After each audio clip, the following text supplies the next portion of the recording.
is somewhat better, but that's how you get the inequity. So we're spending at a huge rate, which if it wasn't increasing faster than inflation, it's increasing as a percentage of the economy, then okay, you can probably afford it. But as it continues to grow, it squeezes, unless people say, yes, I would like to be taxed a lot more.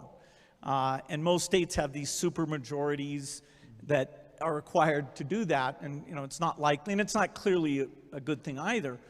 But as long as you're dealing with a finite amount, as the medical cost goes up, and that shows up both in state budgets as so-called state Medicaid spending, and it shows up in the federal budget as Medicare, and they're part of Medicaid, it squeezes out everything else.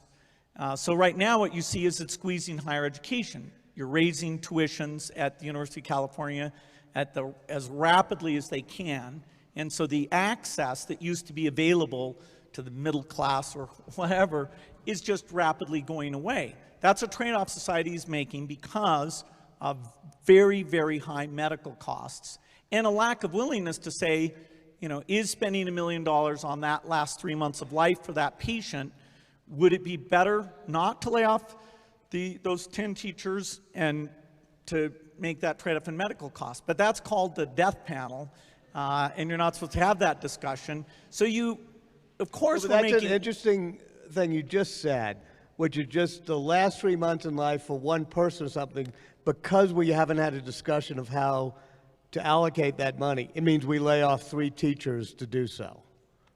I mean, in other words, we haven't had this type of allocation. We're making that trade-off because of huge medical costs that are not examined to see which ones actually have no benefit whatsoever.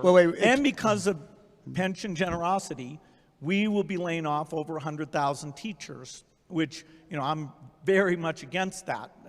And the whole AFT will agree with me on that.